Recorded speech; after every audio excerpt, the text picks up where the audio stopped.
Eh, Halo semua, perkenalkan kami dari kelompok 8. Di sini kami akan mempresentasikan tugas kelompok organisasi manajemen perusahaan industri atau OMPI.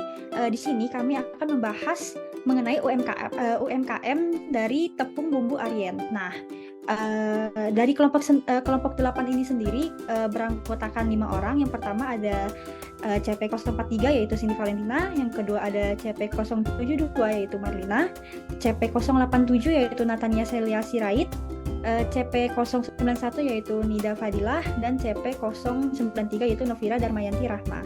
Next.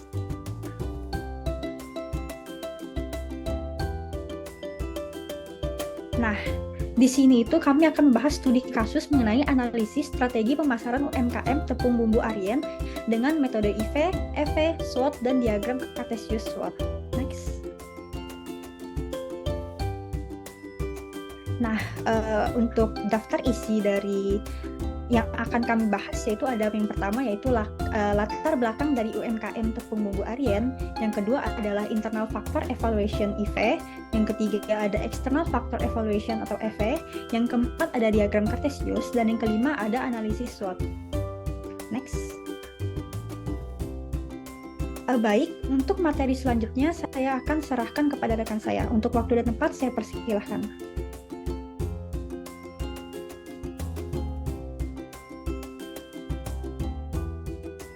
Untuk yang pertama ada pendahuluan, di mana ada latar belakang sendiri.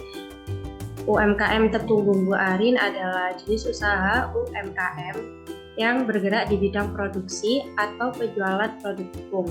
Produk tepung yang dihasilkan oleh UMKM tepung dapat berbagai jenis tepung, yaitu seperti tepung terigu, jagung, tepung singkong, tepung beras, dan lain-lain. Lalu untuk UMKM tepung sendiri dapat memberikan kontribusi yang signifikan bagi perekonomian suatu negara dengan menciptakan lapangan kerja baru dan meningkatkan produksi dalam sektor makanan dan kosmetik. Selain itu, UMKM tepung juga dapat membantu mempromosikan produk lokal dan budaya makanan tradisional.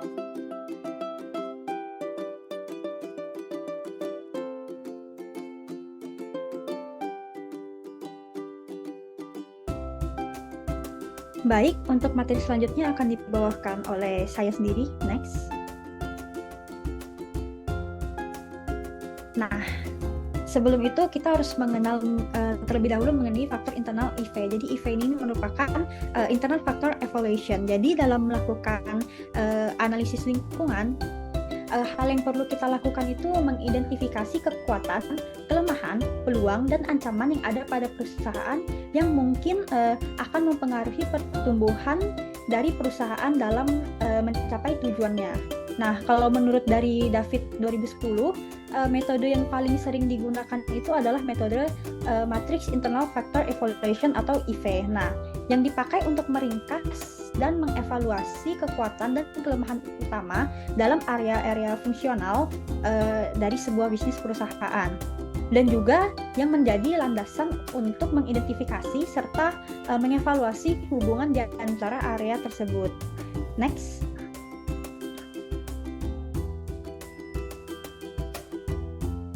Di sini adalah matriks IV atau Internal Factor Evaluation.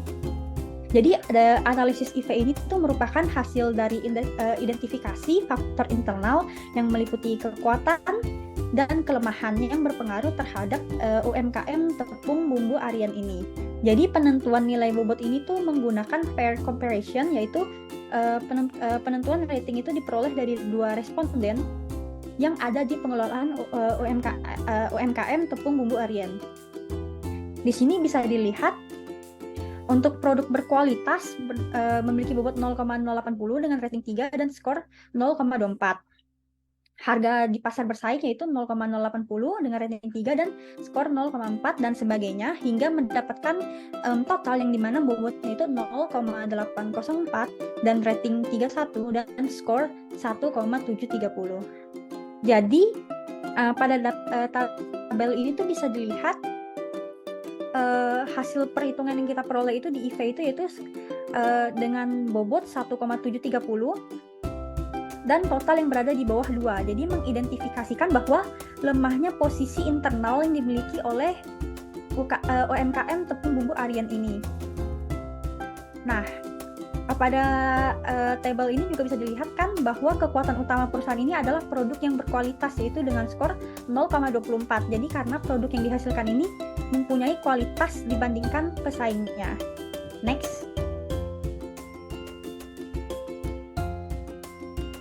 Baik, untuk materi selanjutnya akan saya serahkan ke rekan saya. Untuk waktu dan tempat saya persilakan.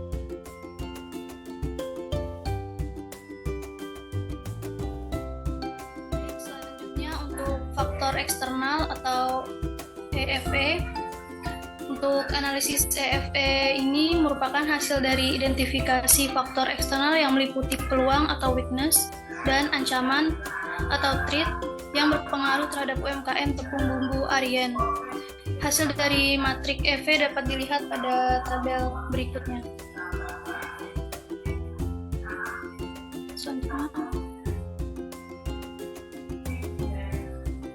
Berikut adalah tabel matriks external factor evolution atau EFE. Dilihat dari 3 faktor, dari bobot, rating, dan skor.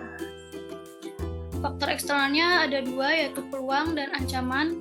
Sini peluang bertambahnya populasi penduduk pada bobot 0,68, ratingnya 2, skornya 0,136. Untuk peluang sendiri, bobot tertingginya ada di perkembangan industri wisata, yaitu 0,72 dengan rating 4, skornya 0,288. Selanjutnya ancaman. Di ancaman, untuk rating tertingginya ada di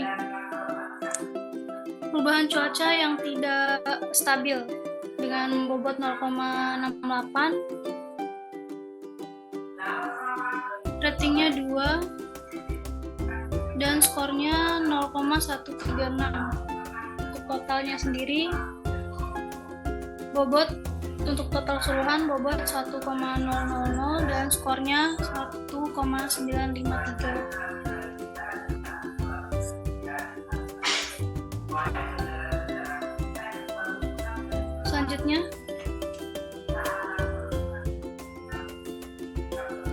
selanjutnya akan dijelaskan oleh rekan saya.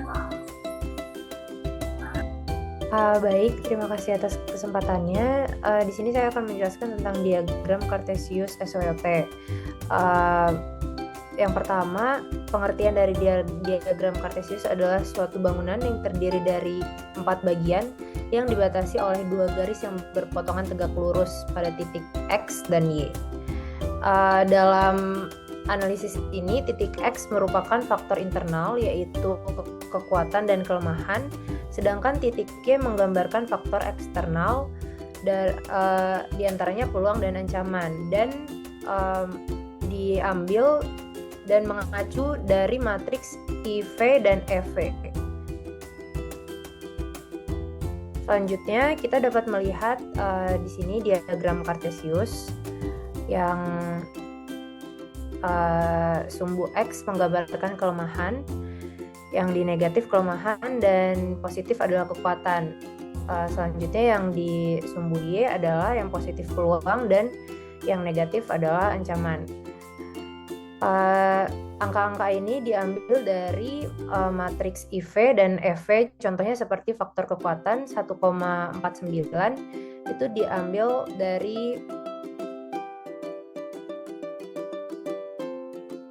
dari kita bisa lihat total dari skor dari 6 faktor tersebut, yaitu contohnya produk berkualitas, harga di pasar bersaing, produk tidak menggunakan bahan pengawet makanan, lokasi perusahaan cukup strategis, modal sendiri, dan bahan baku mudah didapat. Dari situ kita bisa mendapat total sebesar 1,49, dan begitu juga cara perhitungan terhadap faktor kelemahan, peluang, dan ancaman. Dari sini kita dapat melihat Dari sini kita dapat melihat bahwa faktor kekuatan lebih besar daripada kelemahan dan peluang lebih besar dari ancaman. Dapat kita simpulkan dari diagram Kartesius ini bahwa sangat jelas menunjukkan UMKM Tepung Bumbu Aryan telah berada pada jalur kuadran 1 dan menunjukkan bahwa UMKM Tepung Aryan ini masih tergolong UMKM yang berkembang. Selanjutnya akan saya serahkan kepada rekan saya. Oke, terima kasih atas waktu yang telah diberikan. Di sini saya akan menjelaskan tentang analisis SWOT. Analisis SWOT adalah sebuah metode yang digunakan untuk menganalisis kekuatan, strength, kelemahan, weakness, peluang, opportunities, dan threat, ancaman, threats dari suatu organisasi, proyek, atau rencana bisnis.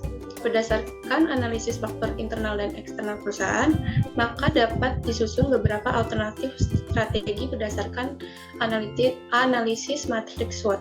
Hasil dari analisis matriks SWOT pada UMKM Tepung Bumbu Aryan adalah seperti berikut. Next.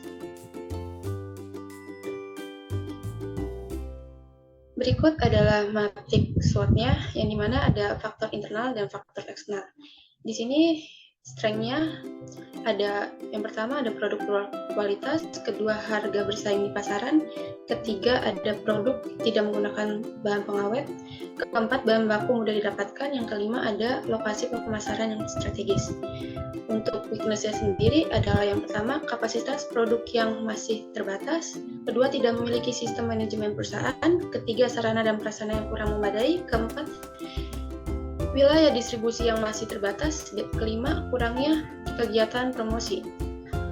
Opportunity-nya yaitu pertama ada peluang peningkatan permintaan akibat adanya pertumbuhan penduduk, kedua kemajuan teknologi, ketiga ketersediaan bahan baku yang melimpah, keempat pangsa pasar yang masih luas, kelima ada tingginya loyalitas konsumen terhadap produk perusahaan. Threats-nya atau ancamannya, yang pertama ada kompetitor yang memiliki produk yang serupa, kedua ada teknologi semakin berkembang, ketiga harga yang bersaing, keempat perubahan cuaca yang tidak stabil, kelima kenaikan harga bahan bakar minyak yang menaik. Oke. Next. Selanjutnya yang ketiga ada penutup.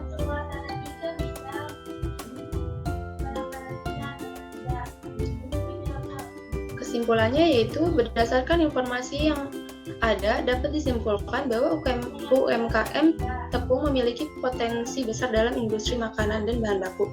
UMKM tepung dapat mengadopsi inovasi produk dan teknologi serta memperkuat branding dan pemasaran produk mereka. Dengan demikian, UMKM tepung dapat mengembangkan bisnisnya secara berkelanjutan dan memberikan kontribusi yang lebih besar lagi bagi perekonomian lokal maupun nasional. Saya kembalikan ke moderator.